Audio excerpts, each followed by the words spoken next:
आज सुबह लोकायुक्त ने सुपरिंटेंडेंट इंजीनियर प्रहलाद सिंह पटेल के घर पर छापा मारकर करोड़ों रुपए की बेनामी संपत्ति बरामद की है।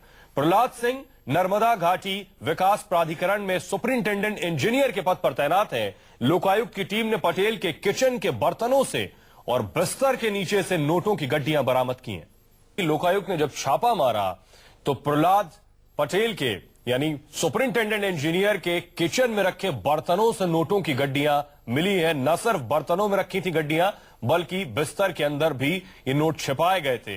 और आपको बता दें कि उनसे जब ये सफाई मांगी गई कि आखिर इतना पैसा आया कहां से, तो उनका कहना था कि ये खेती में हुई कमाई का पैसा है, उसे घर वालों ने बर्तनों में रखा हुआ था। दो तस्वीरें हम आपको दिखा रहे हैं। इंजीनियर के घर की तस्वीर पहली हम आपको दिखा रहे हैं। छापेमारी हुई, लोकायुक्त की टीम ने छापेमारी की।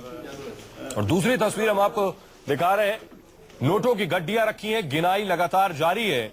लाखों में नकदी मिली है, सोना चांदी बरामद हुआ है और संपत्ति के कागजात भी मिले हैं। लोकायुक्त की टीम लगातार नकदी की गिनाई कर रही है। प्रवीण दुबे हमारे सहयोगी जुड़ रहे हैं और ज्यादा जानकारी के साथ। प्रवीण, किस तरह से सुपरिंटेंडेंट इंजीनियर को ट्रैप किया गया और कितना कैश बरामद हुआ है, क्या जानकारी मिल रही है?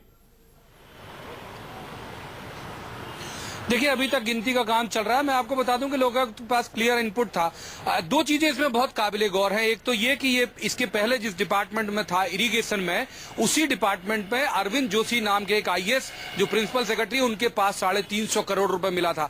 उसके बावजूद इनकी जांच नहीं की गई, नीचे के लोगों पर ध्यान नहीं दिया गया, इसी वजह से इतना कमाते गए।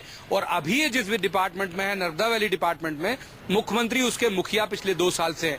यानी हैरत की बात है कि जिस डिपार्टमेंट की कमांड सीएम के पास हो, वहां ऐसे भ्रष्ट अधिकारी हैं। इनकी 1 महीने से इन पे पड़ताल की जा रही थी। लोकायुक्त इन पे नजर रख रहा था और आज सुबह छापेमारी की। अभी तक 51 लाख रुपए की गिनती हो चुकी है। और हैरत की बात यह है कि हर कमरे में बड़ी सी इनकी एक कोठी है, जहां भी लोकायुक्त के लोग हाथ डालते हैं, किसी थैले में, किसी बर्तन में, किसी बेड के नीचे, प्लाईवुड के नीचे नोट लगातार मिलते जा रहे हैं। तो अभी जो गिनती हुई है वो 51 लाख की हुई है, 51 लाख। और बहुत सारा सोना, लगभग 10 लाख का सोना, और इसके अलावा बहुत सारी सोना और चांदी भी बरामद हुआ है।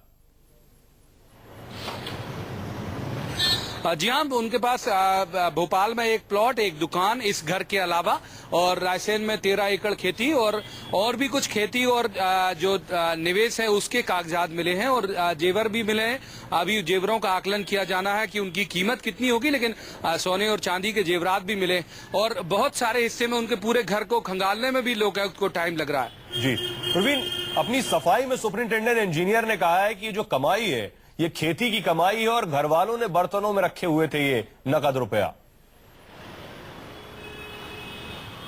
फोन कट गया शायद। प्रवीण, मेरी आवाज मिल रही है आपको? चलिए, सुपरिंटेंडेंट इंजीनियर से जब पूछा गया कि आखिर इतना रुपया, इतना माल, इतनी संपत्ति आपने कैसे जुटाई, तो उन्होंने अपनी सफाई में कहा कि ये रुपया